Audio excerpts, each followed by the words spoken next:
एक गांव के किनारे एक परिवार रहता था। इस परिवार में सास निर्मला देवी, उनके बेटे राजेश और बहू सीमा रहते थे। घर छोटा था, लेकिन खुशियां बड़ी थी। सीमा नई नई इस घर में आई थी और वह हर समय अपनी सास को खुश रखने की कोशिश करती रहती। निर्मला देवी बहुत अनुशासन प्रिय थी। उन्होंने अपनी पूरी जिंदगी मेहनत में बिताई थी, इसलिए वो चाहती थी कि घर के हर काम को समय पर सही तरीके से किया जाए। लेकिन उन्हें यह भी लगता था कि नई पीढ़ी जिम्मेदारियों को ठीक से नहीं निभाती।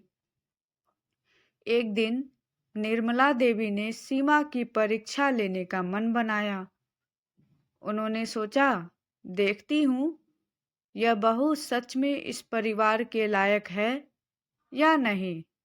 निर्मला देवी ने सीमा से कहा, कल सुबह हमारे खेत में मजदूर नहीं आएंगे।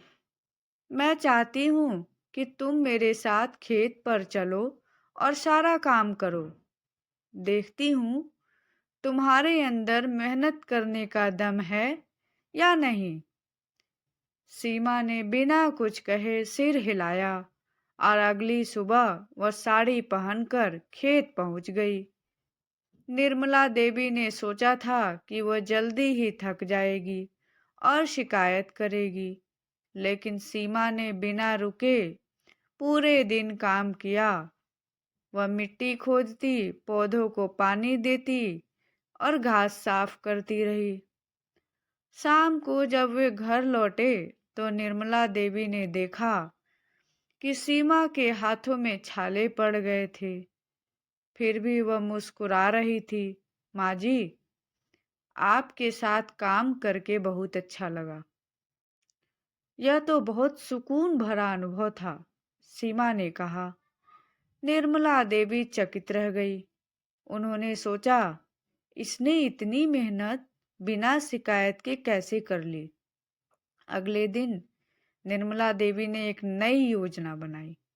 उन्होंने सोचा, उन्होंने सीमा से कहा, कल हमारे घर में पंडित जी आएंगे कथा के लिए। पूरे गांव की महिलाएं भी आएंगी। मैं चाहती हूँ कि तुम अकेले ही सबका सत्कार करो, लेकिन ध्यान रखना किसी को कोई शिकायत न हो। सीमा ने मुस्कुराते हुए कहा, जी माँ जी, जैसा आप कहे। अगले दिन सुबह से ही सीमा ने तैयारी शुरू कर दी। उसने घर की सफाई की, फूलों की माला बनाई और स्वादिष्ट भोजन पकाया। जब महिलाएं आई तो उसने सबको आदर से स्वागत किया।